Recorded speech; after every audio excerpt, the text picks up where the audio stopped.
obviously something the president's been focusing on. He did not consult NATO before the war began, and it's a defensive alliance, obviously, that doesn't traditionally engage in the Middle East preemptively. Why is it fair for the president to expect NATO allies to help now after the fact? NATO allies benefit far more from the reopening of the Strait of Hormuz than the United States does. As you know, thanks to this president's energy agenda, we are a net exporter of oil. We have enough resources here at home for our people, and that's a good thing, thanks to President Trump.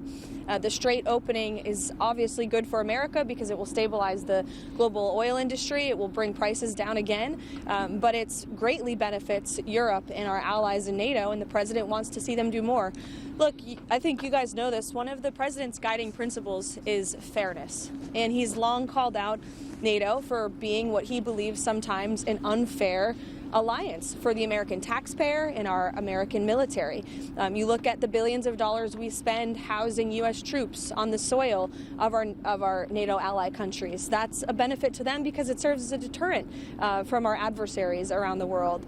If you look at our unfair trade deals with many of our NATO allies, the president and his trade team have obviously worked to rectify those new trade deals with the UK, with the EU.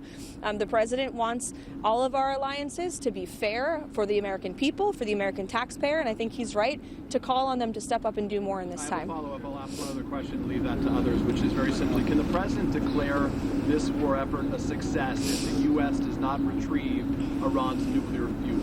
Look, that's something the president has refused to comment on. It's an option on the table for him, but I'm not going to comment on it or take it off the table.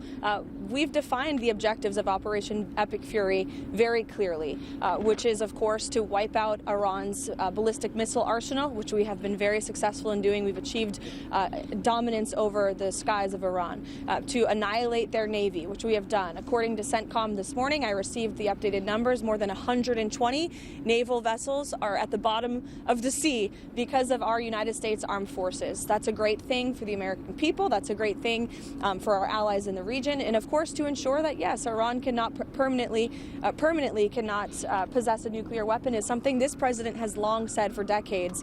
But I'm not going to forecast or remove any future options off the table. Would they still have the ability to produce a nuclear weapon or no? Look, again, we're in a place right now where we're ensuring that Iran can no longer threaten the United States of America, and the United States military is doing a tremendous job at achieving these objectives.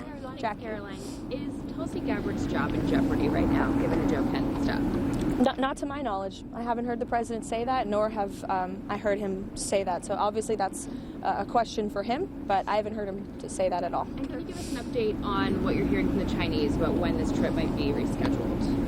We're working with them. They have agreed to postpone the trip.